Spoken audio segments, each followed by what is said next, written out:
What we got going on over here?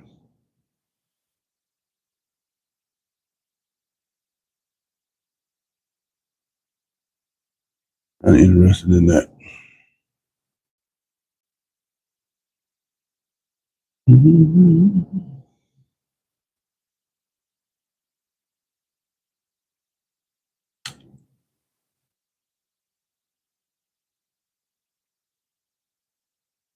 I'm a John Matusak.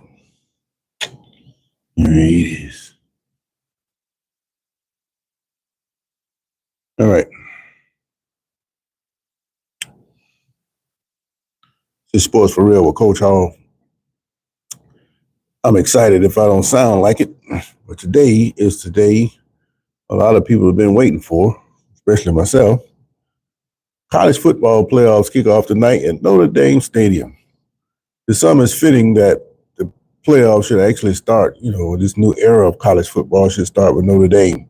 They never showed up in the 14 playoff. Now here they are with an opportunity to advance, playing against their in-state half a rival, I would say. I think just because you're in the same state, that doesn't make you necessarily a rival. It's kind of the same thing with my alma mater. It's a series that my school dominates. There have been laws where they lost 8, 9 in a row.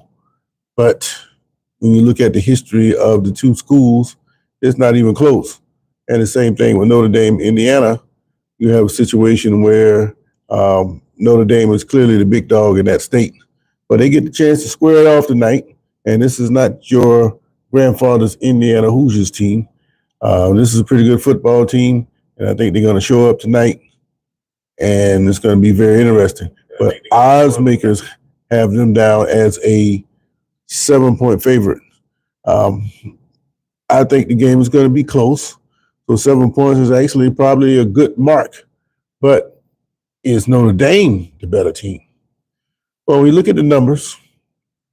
All the numbers are pretty much even across the board until you look at the rushing. Notre Dame is not very good at stopping the run. And Indiana's can run the football pretty decently.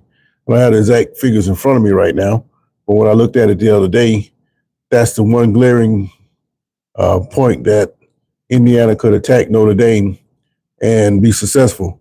If they are able to run the football, then expect Indiana to pull away from Notre Dame in the end. Now, they don't care anything about playing in the cold, anything like that. And I think what has helped Indiana is getting over that mental factor of playing against the name on the shirt. They dominated all the way up to the point when they played Michigan. And then all of a sudden, they started stumbling. Again, Michigan has a good defense. But Indiana was playing at such a high level that, yes, Indiana actually, they were playing at such a high level, it was obvious that they played down to the fact that they were playing against Michigan, and we haven't done so well against Michigan, so are we really this good? Then they finally shook that off and started to play better football. Then you saw it again when they played against Ohio State. They fell apart in the second half, but the game was still closer than what the score indicated. So if they can deal with the fact of the name of Notre Dame across the other team's shirt, and they're not affected by that, then I think Indiana's going to beat Notre Dame tonight, and they're going to do it by running the football. I know a lot of experts would disagree. Indiana's, again, a 7-point dog, and I just think that with the circumstances of them being from Indiana, the cold is not going to bother them. They played in the snow against Purdue, so it doesn't even matter where they play this game. And I think that Indiana, unless they just have a complete collapse, they're going to knock off Notre Dame. But that's just my opinion on that. Now, another thing, talk about Washington State a little bit. You see that their coach, Jake Dickert, he just took the job at Wake Forest. Clausen stepped down, and hell, 2 days later, they filled a position with Jake Dickert. Now, Dickert came on to prominence a couple years ago when he became the head coach at Washington State because the previous coach, Nick Rolovich, he got fired. He got fired because he didn't take the COVID shot. Now, 3-4 years later, after we know what we know about this COVID thing, Um, was it really right for an institution to fire somebody because they wouldn't take a shot? Well, that has happened in a lot of places where people were forced to take the shot, and if they didn't, they were going to lose their job. A lot of people got put out of the military for that same kind of thing. And I don't think it should be mandatory for somebody to have to take a medical procedure just to keep a job. But that's what they were doing back then because of the hysteria and the panic that was going on at that particular time. But now we know different. But I'm going to tell you something, and you can take it how you want to, but this is just the way the American people are. So when some other thing comes down the pipe and hysteria and panic kicks in, it's going to be the same kind of thing. And then a couple of years later, we're going to examine it and say, look, this is a mistake that we made. But Rolovich, after being fired, he couldn't get a job. Well, finally, he got him a job with Cal as an offensive analyst. Got that about a week ago. And Cal also has the COVID mandates, but you can opt out. So they're saying on one hand, it's mandatory that you have the COVID vaccine, but then you can opt out on the other side. Well, is it mandatory or is it not? I think that it's only mandatory for certain people if they want it to be mandatory. But for Rolovich, it doesn't matter. And I think that the guy should be able to work even if he didn't want to take a shot. And I congratulate Cal for doing something, bringing this guy on and giving him a chance to go to work, doing what he likes to do, which is to coach football. And when you get to the higher level, you've been a head coach or a coordinator, then you pretty much know what you're doing. You're not just somebody that's stuck in a position because who you know or whatever. You had to earn your stripes up to that point. And Rolovich, being a former head coach, he has to know something about what he's talking about. So congratulations to Rolovich. But again, tonight you got the college football playoffs kicking off. Indiana and Notre Dame. That should be a pretty good game. But everybody's still sitting around waiting for the Ohio State Tennessee game. Tennessee think they're just going to stroll into Ohio Stadium and do the Buckeyes any old kind of way. I don't think so. I think Ohio State's going to be ready for that one. Heupel, I've seen them go into big stadiums before and lay eggs. And if you don't show up tomorrow against Ohio State, you might just get run out of the building. And that wouldn't look good for SEC folks who feel like that they should be have at least 6 spots in the playoffs. Tennessee go. You say Tennessee gonna whip them? Fitty says Tennessee gonna beat that ass. I like to see it, but only reason I say that because I'm a road team guy. I wish you had 200,000 people in the stand so I could come in there and beat you. And it's nothing like seeing all those people sitting on their hands after you just come into their stadium and beat them, especially when you thought that you were just going to run through people. Ryan Essery says, hey, bro, how you doing?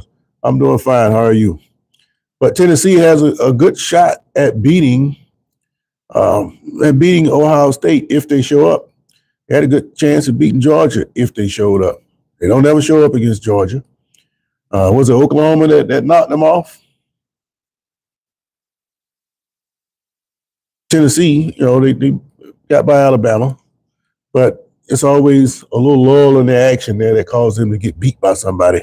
And Ryan Essery say go Big Orange. Well, tell me how you think you're going to beat Ohio State. They tell me that the stands are going to be like 40% Tennessee because a lot of the Buckeye fans were selling their tickets. So, all these players making money off NIL and everybody else getting paid off it. So you got a season ticket and you have an opportunity to renew that ticket for the playoffs. Then you turn around and sell it and you're making nice profit off it because people from Tennessee got to pay that price. So that's what a lot of Buckeye fans are doing. It ain't just them. I can see that happening tomorrow night in Indiana. Notre Dame is going to have a lot of Hoosier fans in that stadium tonight, especially since they're from the same state. Penn State and SMU, not so much. And Texas, Clemson, not so much. It should be a decent Clemson crowd there, but the stadium is big enough that, being that they got the orange color, they going to mix in with everybody else. So it's going to be a small contingent there for Clemson. So the biggest fan disparity could be tomorrow against Ohio State and Tennessee. But I like Tennessee, but they hadn't shown me the consistencies that they can go into Ohio Stadium and knock off the Buckeyes. Can they beat them? Absolutely. But the Buckeyes, they put so much energy and emphasis on playing against Michigan that they lose sight of the big picture. And because of that, they go in too tight, and once you get beat, and now you got to come out of that funk. And they play pretty well against everybody else except for Michigan. Now, that series, it don't go back and forth. It usually be 4 wins here, 3 wins on the other side. It's never, you beat me this year, I beat you that next year. So there's always a heavy pressure on a team that keeps losing that game, and it weighs on them into further games. But I think Ohio State has a chance to bounce back from that. If they can get by Tennessee, they know they can play with Oregon. It's just a matter of, can they slow Oregon down enough to get by them? But rematch, to me, always favors the team that lost. So if Ohio State can get by Tennessee, I think they favor real well to get by Oregon. And here you go. People are talking about Ryan Day should step aside and go get another job because he can't beat Michigan. Again, that's that old way of thinking about one team that you didn't beat. So what? To me, it's no different from, say, Baltimore when they can't beat the Steelers. Should you just fold up your tent and don't play nobody else and call the season a wrap? No, you got to keep playing. And I think the Buckeyes are going to keep playing. And if things go their way, they're probably going to end up in a deep playoff run. But Tennessee has a lot to say about that. So I'm interested to see how Heupel puts together a game plan to stop Ohio State. They got a stout run defense up there. So Tennessee, they're going to have to open them up with that passing game to get that running game going. Now, one other thing I like about what Heupel said in the last couple of days, that transfer portal opened up. And when they opened the portal up, you got players from teams that are in the playoffs who are transferring out. And some of them are being allowed to play in the playoff games, even though they have announced their intentions to transfer. Well, Heupel say, no, we're not going to do any of that. Either you with us all the way or you're not. And I agree fully with that. Why would you even consider transferring when we're trying to win a championship? We're in position to try to win a championship. And you said you wanted to come to Tennessee to win a championship. Why would you want to transfer now when we're in the playoffs? So what you're saying is it's all about you, not about the team. But this is the question that's lingering over all these schools now. All the players now, they money grab. They don't give a crap about whether they win or not. It's the fans in the stands that's more concerned with what happens on the field. They care about it. Seems like they care about it more than what the players do. And that's why I don't get into arguments with people about what they think about their team. You are arguing about something, some players on a team that don't even care anything about their team, much less about the fans of that team.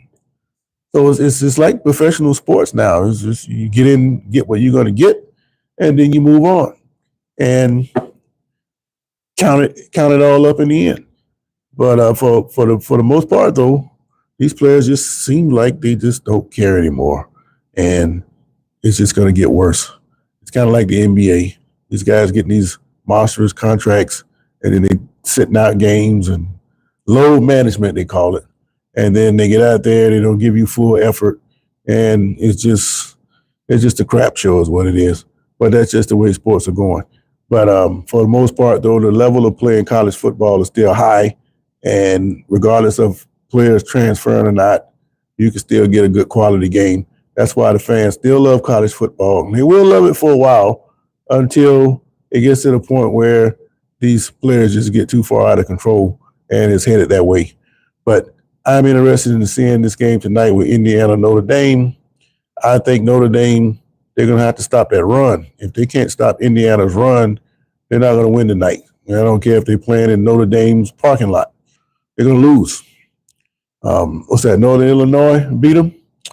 Last game they played against USC.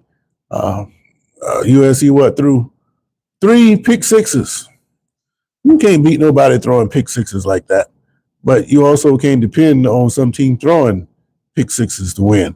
So if Indiana doesn't throw pick sixes tonight, what's Notre Dame going to do to keep up? Keep that in mind as you watch Indiana shove it down the A-gap and control that clock. So it's going to be interesting to watch all Indiana matchup tonight. But that's just my thoughts today. Got to get to work. Interested in seeing how things are going to work out tonight. And congratulations, Jake Dickert, taking that Wake Forest job.